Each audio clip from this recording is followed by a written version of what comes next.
ওয়ালাম্মা বালাগা আশুদ্দাহু ওয়াস্তাওয়া আতাইনাহু হুকমান ওয়া ইলমা। আল্লাহ রাব্বুল আলামিন বললেন, যখন মূসা যৌবনে পদার্পণ করলো, আতাইনাহু হুকমান ওয়া ইলমা, আমি আল্লাহ রাব্বুল আলামিন মূসা আলাইহিস সালামকে কৌশল দান করলাম, হিকমত দান করলাম, প্রজ্ঞা দান করলাম।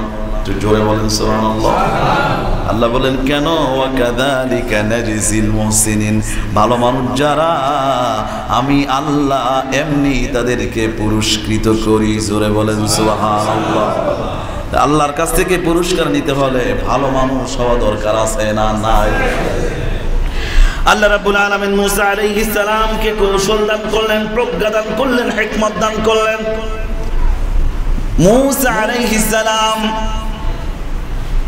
একদিন তিনি শহরে প্রবেশ করলেন। আল্লাহ বললেন, ওয়া দাখালাল মাদিনাতা আলা হিনি গাফলাতিন মিন আহলিহা। মূসা আলাইহিস সালাম শহরে প্রবেশ করলেন যেই সময় শহরের জনগণ ঘুমন্ত অবস্থায় ছিল, অসতর্ক অবস্থায় ছিল, কাইলুল্লাহ করতেছিল। দুপুর বেলা খাবার পরে সবাই একটু আরাম করতেছিল। এমন সময় মূসা আলাইহিস সালাম শহরে প্রবেশ করেছেন। প্রবেশ করার পর ফাওয়াজাদা ফিহা রাজুলাইনি ইয়াকতাতিলান, তিনি দুজন মানুষকে দেখতে পেলেন, একজন আরেকজনের সাথে ঝগড়া করে। একজন হলো মূসা আলাইহিস সালামের দলের, আরেকজন হলো ফেরাউনের দলের। মূসা আলাইহিস সালামের দলের যে লোকটা, সেই লোকটা মূসা আলাইহিস সালামের কাছে সাহায্য চাইল। ফাস্তাগাসাহু আল্লাযী মিন শিআতিহি আলাল্লাযী মিন আদুওয়িহি। মূসা আলাইহিস সালামের দলের লোকটা মূসা আলাইহিস সালামের কাছে সাহায্য চাইল। মূসা আলাইহিস সালাম দুইজনের ঝগড়া মিটমাট করে দেবার জন্য যেটা ফেরাউনের দলের লোক, ওই লোকটাকে একটা থাপ্পড় মেরে দিয়েছেন। হাওয়া কাযাহু মূসা, মূসা আলাইহিস সালাম একটা থাপ্পড় দিয়েছে। ফাকাদা আলাই, থাপ্পড় দিতে দেরি হয়েছে, মৃত্যুবরণ করতে দেরি হয় নাই। বলেন তো কাজটা কি ভালো হলো না খারাপ হলো? আরে কথা বলেন না কেন? মূসা আলাইহিস সালাম কখনো চায় নাই তিনি লোকটাকে হত্যা করবেন। তিনি লোকটাকে শাসাতে চেয়েছিলেন, শাসন করতে চেয়েছিলেন। নবী তো নবী, নবীর হাতে আল্লাহ এত শক্তি দিয়েছেন। একটা থাপ্পড় মেরেছেন, এক থাপ্পড়ে ওই লোকটা দুনিয়ার জমিন থেকে বিদায় হয়ে গেল। মূসা আলাইহিস সালাম এবার আল্লাহ রাব্বুল আলামিনকে বলে, ক্বালা রাব্বি ইন্নী যালামতু নাফসি, আল্লাহ গো আমি আমার উপরে জুলুম করলাম, আমি আমার নফসের উপরে অত্যাচার করে ফেললাম রে আল্লাহ, আমি তো বড় অন্যায় করে ফেললাম রে আল্লাহ। আল্লাহ গো আমি তো লোকটাকে কখনো হত্যা করতে চাই নাই। ও রাব্বুল আলামিন, আল্লাহ আমি ভুল করেছি, তুমি আমাকে মাফ করে দাও। আল্লাহ সুবহানাহু ওয়া তাআলা এবার মূসা আলাইহিস সালামকে সাথে সাথে মাফ করে দিলেন। আর একটু জোরে বলেন না সুবহানাল্লাহ। এবার বলেন তো মূসা আলাইহিস সালাম ইচ্ছা করে মেরেছে? হ্যাঁ, তিনি শাসন করতে চেয়েছিল, কিন্তু এই শাসন করতে গিয়ে লোকটা দুনিয়ার জমিন থেকে বিদায় হয়ে গেল। আমার আল্লাহ সুবহানাহু ওয়া তাআলা বললেন, ফাআসবাহা ফিল মাদিনাতি খাইফান ইয়াতারাক্কাবু ফাইযা আল্লাযী ইস্তানসারাহু বিল আমসি ইস্তাসরিখু ক্বালা লাহু মূসা ইন্নাকা লাগাওয়িয়্যুম মুবিন। পরের দিন সকালবেলা মূসা আলাইহিস সালাম ভীত সন্ত্রস্ত অবস্থায় যখন আবার ওই জায়গায় উপনীত হয়েছেন, তিনি দেখতে পেলেন ওই যে আগের দিনে তেনার দলের যে লোকটা, মূসা আলাইহিস সালামের দলের যে লোকটা, ওই লোকটা আরেকটা লোকের সাথে আবার আজকে ঝগড়া বাঁধিয়ে দিয়েছে। ওই লোকটা আবারও সাহায্য চেয়েছে। মূসা আলাইহিস সালাম এবার তাকে ধমক দিয়েছে আর বলছে তুমি সকল নষ্টের মূল। এবার যখনই মূসা আলাইহিস সালাম লোকটাকে ধমক দিয়েছে, লোকটা ভয় পেয়ে গেছে। ভয় পাওয়ার সাথে সাথে লোকটা এবার বলে দিয়েছে, এ মূসা, গতকাল তুমি একটা লোককে হত্যা করেছো, আজকে তুমি কি আমাকে হত্যা করতে চাও? মূসা আলাইহিস সালামের দলের লোকটা ভয় পেয়ে যখন এই বক্তব্য দিয়েছে, ফেরাউনের দলের লোকটা কিন্তু শুনে ফেলেছে। শোনার সাথে সাথে ও দেরি করে নাই, এক দৌড়ে রাজ দরবারে চলে গেছে, গিয়ে বলে দিয়েছে গতকাল যে একটা হত্যাকাণ্ড ঘটেছে, এর হত্যাকারী আর কেউ নয়, এর হত্যাকারী হলো মূসা। এবার রাজ দরবারের ভিতরে কি হয়ে গেল? ডিক্লারেশন হয়ে গেল, মন্ত্রী পরিষদে সিদ্ধান্ত হয়ে গেল। قال يا موسى إن الملأ يأتمرون بك ليقتلوك। রাজ দরবারে সিদ্ধান্ত হয়ে গেল মূসাকে ধরে হত্যা করতে হবে। কিন্তু বলেন তো, সব জায়গায় কি সব মানুষ কি একজনকে ভালোবাসে? কথা বলেন না কেন, ভালোবাসে? এবার ওই রাজ দরবারে মূসা আলাইহিস সালামের দলের এক লোক ছিল, সে যখন এই কথা শুনেছে এক দৌড়ে মূসা আলাইহিস সালামের কাছে চলে আসছে। আসার পরে বলে, মূসা, রাজ দরবারে সিদ্ধান্ত হয়ে গেছে তোমাকে ধরতে পারলেই তোমাকে হত্যা করে ফেলবে, সুতরাং তুমি আর এই এলাকায় থাকো না, এই এলাকা ছেড়ে অন্য কোথাও চলে যাও। ফাখরুজ ইন্নী লাকা মিনান নাসিহিন।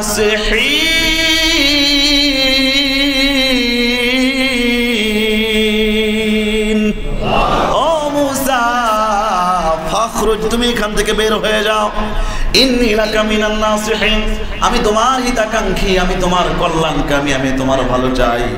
যেহেতু রাজ দরবারে সিদ্ধান্ত হয়ে গেছে তোমাকে হত্যা করবে, সুতরাং এই এলাকায় থাকা যাবে না, তুমি বের হয়ে যাও। মূসা আলাইহিস সালাম এবার বের হওয়া শুরু করলেন। আমার আল্লাহ বললেন, ওয়া খারাজা মিনহা খাইফান ইয়াতারাক্কাব قال رب نجني من القوم الظالمين। মূসা আলাইহিস সালাম ভীত সন্ত্রস্ত অবস্থায় তিনি বের হওয়া শুরু করলেন, আর আল্লাহ রাব্বুল আলামিনের কাছে দোয়া করে, রব্বি নাজ্জিনি মিনাল কওমিজ জালিমিন, আল্লাহ এই স্বৈরাচার সম্প্রদায় থেকে আল্লাহ আমাকে হেফাজত করো, এই জালেম থেকে আল্লাহ তুমি আমাকে হেফাজত করো। এই জন্য যারা জালেম জুলুম করে, বলেন তো তাদের বিরুদ্ধে দোয়া করা দরকার আছে না নাই? একটু জোরে বলেন না কেন, আছে না নাই? মূসা আলাইহিস সালাম আল্লাহর কাছে দোয়া করে, রব্বি নাজ্জিনি মিনাল কওমিজ জালিমিন। এটা আমাদেরও একটা শিক্ষণীয় দোয়া। মূসা আলাইহিস সালামের এই দোয়া আমরাও করব। পড়েন, রব্বি, সবাই বলেন রব্বি নাজ্জিনি মিনাল কওমিজ জালিমিন। আল্লাহ জালেম সম্প্রদায় থেকে আল্লাহ আমাকে হেফাজত করো, আল্লাহ গো স্বৈরাচার থেকে আমাকে রক্ষা করো। মূসা আলাইহিস সালামের দোয়ার সাথে মিল রেখে আমরাও দোয়া করবো, আল্লাহ তৌফিক দান করো। জোরে বলেন আমিন। এই দোয়া করে আর সামনের দিকে যায়। সামনের দিকে যেতে যেতে তিনি মাদায়ান পর্যন্ত পৌঁছে গিয়েছেন। আমার আল্লাহ বলেন, ওয়ালাম্মা তাওয়াজ্জাহা তিলকা মাদায়ান قال عسى ربي أن يهديني سواء السبيل। মাদায়ান পর্যন্ত পৌঁছে গেলেন, আর তিনি বলতেছেন, আশা করি আমার আল্লাহ আমাকে সঠিক পথ বাতলে দেবেন, আমার আল্লাহ আমাকে সঠিক পথের দিশা দিয়ে দিবেন। আল্লাহ রাব্বুল আলামিন বললেন, ওয়ালাম্মা ওয়ারাদা মাআ মাদায়ান ওয়ালাম্মা ওয়ারাদা মাআ মাদায়ান ওয়াজাদা আলাইহি উম্মাতাম মিনান নাস ইয়াসকুন। মাদায়ানে যখন পৌঁছে গেলেন, তিনি দেখতে পেলেন একদল মানুষ তাদের গরু ছাগলগুলোকে কূপ থেকে পানি উঠায়া পানি পান করাচ্ছে। ওয়াজাদা মিন দুনিহিম ইমরাআতাইনি তাজুদান। পাশাপাশি মূসা আলাইহিস সালাম দুইজন কন্যাকে দেখতে পেলেন, তারা পাশেই দাঁড়িয়ে আছে। এই রাখালগুলো তাদের গরু ছাগলগুলিকে পানি উঠাচ্ছে, পান করাচ্ছে, আর দুইজন নারী অসহায় অবস্থায় দূরে দাঁড়িয়ে রয়েছে। মূসা আলাইহিস সালাম এবার তাদেরকে প্রশ্ন করলেন, ক্বালা মা খাতবুকুমা, বলো তো তোমাদের কি সমস্যা? ক্বালাতা লা নাসকি হাত্তা ইউসতিরার রিয়া। তারা দুজন কন্যা দুজন বলতেছে, এই লোকগুলি যতক্ষণ না পর্যন্ত পানি পান করায়া চলে না যায় ততক্ষণ পর্যন্ত আমরা এই কূপের কাছে যেতে পারি না। মানে বৈষম্য শুরু হয়ে গেছে, ওই জায়গায় বৈষম্য শুরু হয়ে গেছে।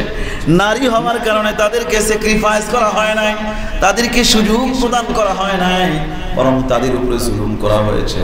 মূসা আলাইহিস সালামকে যখন তারা তাদের এই কথা বলে দিল, মূসা এবং ওই কন্যা দুজন বলতেছে, আবুনা শাইখুন কাবীর, এবং আমাদের বাবা হলো বৃদ্ধ মানুষ, আমাদের বাবা যে এসে পান করাবেন সেই শক্তিও নাই, বাবা হলো বৃদ্ধ মানুষ, আর এদের কারণে আমরা এই কূপের কাছেও যেতে পারি না। এবার মূসা আলাইহিস সালাম কূপের কাছে গেলেন, পানি উঠালেন, পানি উঠায়া এই কন্যাদ্বয়ের যত বকরি ছাগল দুম্বা ভেড়া ছিল সবগুলোকে পানি পান করিয়ে দিলেন। একটু জোরে মহব্বতে বলেন না সুবহানাল্লাহ। ফাসাকা লাহুমা, এই দুই কন্যা পশুগুলোকে পানি পান করায় দিল। সুম্মা তাওয়াল্লা ইলাল যিল, অতঃপর গাছের ছায়ার নিচে মূসা আলাইহিস সালাম বসে পড়লেন। সুম্মা তাওয়াল্লা ইলাল যিল্লি ফাকালা রব্বি ইন্নী লিমা আনজালতা ইলাইয়া মিন খায়রিন ফাকির।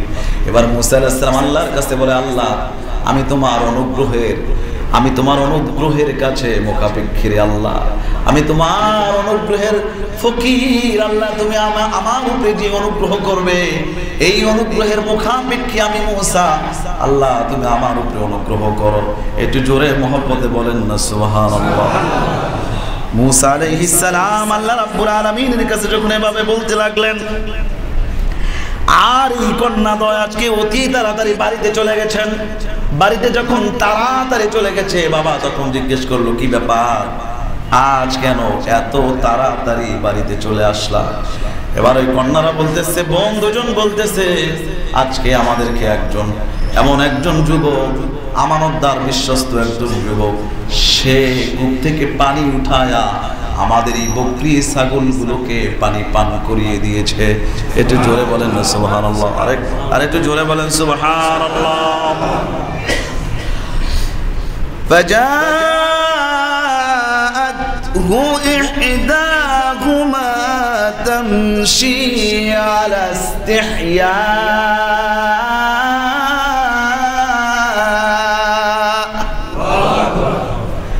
শুআয়ব আলাইহিস সালামের কন্যাদ্বয় যখন শুআয়ব আলাইহিস সালামকে সমস্ত ঘটনা খুলে বললেন, শুআয়ব আলাইহিস সালাম বলল, যাও ডেকে আনো, তাকে মজুরি দেওয়া লাগবে, এত বড় কাজ করে দিয়েছে, যাও ডেকে আনো।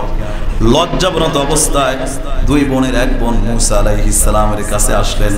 আসার পর বলছেন, ক্বালাত ইন্না আবী ইয়াদউকা লিয়াজজিয়াকা আজরা মা সাকাইতা লানা, আমার বাবা আপনাকে ডেকেছেন, আপনি গতকাল যেই কাজ আমাদেরকে করে দিয়েছেন এর সম্মানী দেবার জন্য আমার বাবা আপনাকে ডেকে পাঠিয়েছেন। একটু জোরে বলেন না সুবহানাল্লাহ। আর মূসা আলাইহিস সালাম বললেন, ঠিক আছে আমি সামনে সামনে চলবো, তোমরা পিছনে পিছনে চলবে, পিছন থেকে ইশারা ইঙ্গিত দিয়ে আমাকে রাস্তা দেখিয়ে দিবে, আমি সামনের দিকে চলতে থাকবো। একটু জোরে বলেন না সুবহানাল্লাহ। নবী তো নবী, নবীদের চরিত্রের মধ্যে কোনো কলঙ্কের দাগ নাই। দুইটা মহিলা মানুষ এবং একজন মহিলা মানুষ সামনে সামনে চলবে, তার শরীরের গঠন প্রণালী চোখের সামনে যখন আসবে, অন্তরে যদি কোনো ধরনের কুমন্ত্রণা জেগে ওঠে, এটা যাতে না হয়, তাই মূসা আলাইহিস সালাম বললেন, আমি সামনে সামনে চলবো, তোমরা পিছনে থেকে থেকে আমাকে ইঙ্গিত ইশারা দিয়ে রাস্তা দেখায় দেবে। কি চরিত্র ছিল নবীদের! আল্লাহ তুমি আমাদেরকে নবীওয়ালা চরিত্র দান করে দাও। জোরে বলেন আমিন। আর একটু জোরে বলেন আমিন। ফালাম্মা জাআহু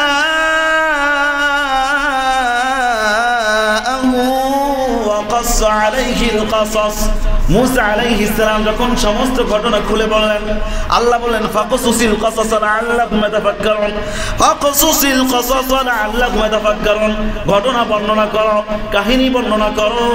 কাহিনী বর্ণনা করলে কাহিনী থেকে মানুষ শিক্ষা গ্রহণ করবে, এই সিদ্ধান্তটা কার?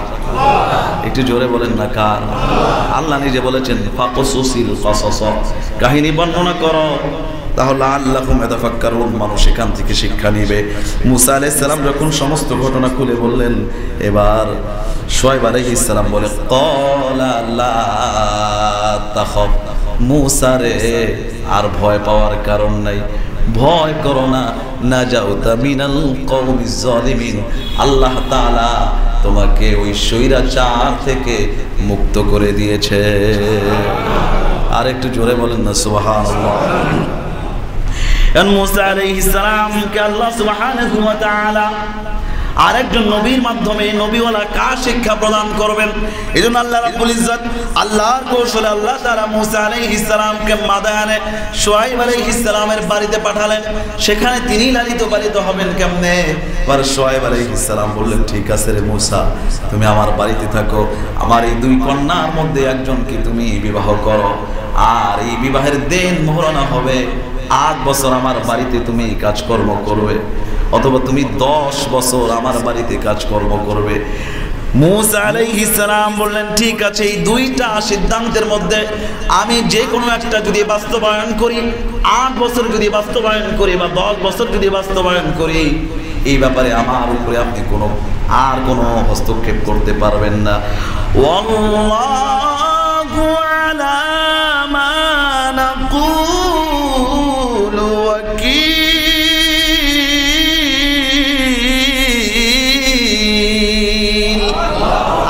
আমরা দুজন মিলে যে কথোপকথন করলাম, এইটার সাক্ষী হলো একজন। একটু জোরে বলেন তো তিনি কে? আল্লাহু আলা মা নাকুলু ওয়াকিল। আমরা যা বললাম আল্লাহ হলো তার জিম্মাদার, আল্লাহ হলো তার সাক্ষী, আল্লাহ হলো তার উকিল। মুসা আলাইহিস সালাম মুফাসসিরিন কিরাম লিখেছেন তিনি 10 বছরই পূর্ণ করেছেন। এর মধ্যে মুসা আলাইহিস সালামের সন্তান হয়ে গেছে। এবার মুসা আলাইহিস সালামের মন শুধু নিজ বাড়িতে যাবার জন্য মন ছটফট করে, নিজ এলাকায় যাবার জন্য মন ছটফট করে। এবার শ্বশুর নবী শুআয়ব আলাইহিস সালামকে বললেন, আমি বাড়িতে যেতে চাই। তিনি অনুমতি দিলেন, ঠিক আছে তুমি বাড়িতে যেতে পারো।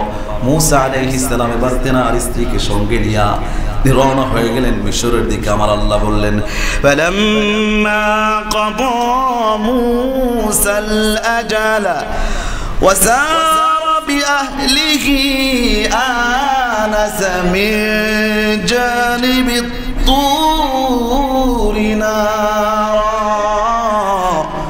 قال لأهلهم كثوا إني آنست نارا لعلي آتيكم منها بخبر أو جذوة من النار لعلكم تصطلون।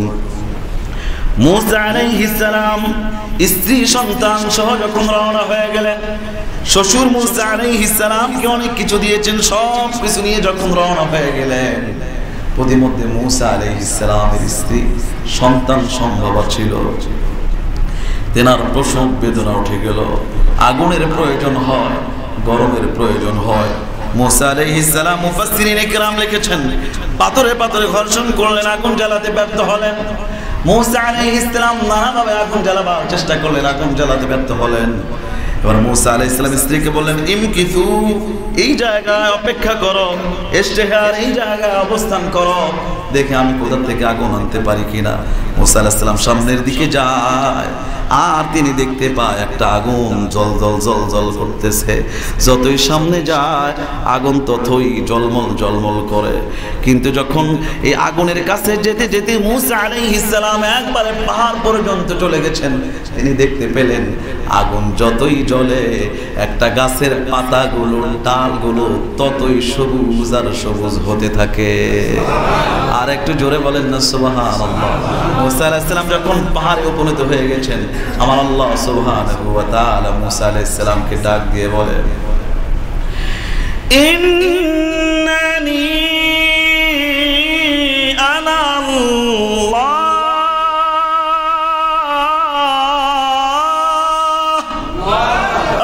মুসা, এটা জেনে তো কোনো আগুন নয় রে মুসা। এ মুসা, ইন্নানি আনা আল্লাহ, আমি তোমার আল্লাহ। লা ইলাহা ইল্লা আনা ফাবুদনি, আমি আল্লাহ ছাড়া কোনো আইন দাতা নাই, আমি আইন ছাড়া কোনো রুজিক দাতা নাই, আমি আল্লাহ ছাড়া কোনো উপাস্য নাই। ও মুসা, সুতরাং তুমি আমার ইবাদত করো। ফাবুদনি ওয়া আকিমিস সালাতা লিযিকরি, মুসা রে আমার স্মরণে নামাজ আদায় করো। ওয়া নাখতারতুকা ফাসতামি' লিমা ইউহা, মুসা তুমি পবিত্র জায়গায় চলে এসেছো, এবার আমি আল্লাহ তোমাকে যা যা মেসেজ করবো সবগুলো মনোযোগ দিয়ে শ্রবণ করো। ওয়া নাখতারতুকা ফাসতামি' লিমা ইউহা, আমি তোমাকে যা যা বলবো সব মনোযোগ দিয়ে শোনো, আমি তোমার আল্লাহ। একটু জোরে বলেন, মুহাব্বতে বলেন তোমাদের রবকে। সবাই বলেন আমাদের রবকে। আল্লাহ বলে মুসা রে, আমি তোমার রব, আমি তোমার আল্লাহ, আমি ছাড়া আর কোনো আইনদাতা নাই, উপাস্য নাই। সুতরাং তুমি আমার ইবাদত করবা, ইবাদত হবে একজনের জন্য। জোরে বলেন তিনি কে? ওয়াকিমিস সালাতা লিযিকরি, আল্লাহ স্মরণে আল্লাহ তাআলা সালাত আদায় করতে বললেন, নামাজ আদায় করতে বললেন। নামাজও যে পড়বো, সিজদাও যে দিব, রুকুও যে দিব, কার ভালোবাসা পাওয়ার জন্য। ওয়াকিমিস সালাতা লিযিকরি, আর আল্লাহ সুবহানাহু ওয়া তাআলা এই সময় মুসা আলাইহিস সালামকে বললেন, মুসা ফাখলা নালাইক, ও মুসা তোমার পায়ের জুতা খুলে ফেলবে। মুসা ইন্নাকা বিল ওয়াদিল মুকাদ্দাসি তুয়া, তুমি সাধারণ কোনো জায়গায় আসো নাই, এটা মারাত্মক পবিত্র জায়গায় তুমি এসেছো। এই জায়গায় তোমার পায়ের জুতা রাখা যাবে না, খুলে ফেলো। মুফাসসিরিনে কেরাম লিখেছেন, মুসা আলাইহিস সালামের পায়ে যে জুতা ছিল ওইটা ছিল মৃত গাধার চামড়া দ্বারা তৈরি জুতা, এই জন্য ওটা ছিল না পাক। এই জন্য আল্লাহ তাআলা খুলে ফেলতে বললেন, এই জায়গায় ওই জুতা নিয়ে থাকা যাবে না। কিন্তু আমরা দেখতে পাই আমাদের দেশে কিছু মানুষ জুতা বাড়িতে থুইয়া বাবার দরবারে যায়। একটু জোরে মহব্বতে বলেন তো সুবহানাল্লাহ। হ্যাঁ, বাবার দরবারে এত বেশি দাম দেয় যে বাবার দরবারে জুতা নিয়ে যাওয়া যাবে না। আচ্ছা বলেন তো, বাবার দরবার কি মসজিদ ঘরের চাইতে দামি? জোরে বলেন, এই ঘরের চাইতে কি বাবার দরবার দামি? বাইতুল্লাহ, মসজিদ হারাম, মসজিদ নববীর কথায় বাদই দিলাম। মসজিদ হারামে মানুষ স্যান্ডেল পরে তাওয়াফ করে, মসজিদ হারামে মানুষ স্যান্ডেল পরে সাই করে সাফা মারওয়া দৌড়াদৌড়ি করে, স্যান্ডেল পরে। স্যান্ডেল যদি পবিত্র হয় ওই স্যান্ডেল পরে নামাজ পড়া যাবে, কোনো সমস্যা নাই। জুতা যদি পবিত্র হয় জুতা পরে নামাজ পড়া যাবে, কোনো সমস্যা নাই। কিন্তু আমাদের দেশের কিছু মানুষ বোঝে না, ওরা বাবার দরবারকে এত বেশি সম্মান দেয়, স্যান্ডেল বাড়িতে থুইয়া যায়। বাবার দরবার তারা এত বেশি সম্মান দেয় যে আল্লাহর ঘরের চাইতেও বেশি সম্মান দেয়, ওই মসজিদ হারাম আর মসজিদ নববীর চাইতেও বেশি সম্মান দেয়। মূলত তারা আল্লাহর ঘরকে অপমান করে। জোরে বলেন ঠিক কিনা? আল্লাহ তাআলা মুসা আলাইহিস সালামকে জুতা খুলতে বলেছেন কেন? সেই জুতা ছিল নাপাক, মৃত গাধার চামড়া দ্বারা তৈরি জুতা ছিল, এই জন্য খুলে ফেলতে বলেছেন। পবিত্র জুতা দিয়ে বলেন তো নামাজ হবে কি হবে না? কোন জায়গায় কতটুকু সম্মান দিতে হবে এইটার তারতম্য আমাদেরকে বুঝতে হবে। উল্টা পাল্টা করলে ঈমান আমল সব নষ্ট হয়ে যাবে। এই জন্য আল্লাহ তাআলা আমাদেরকে সহি বুঝ দান করো। আর একটু জোরে বলেন আমিন। আমাদের আলোচনা আগামী জুমা এই বিষয়ে হবে ইনশাআল্লাহ। আমরা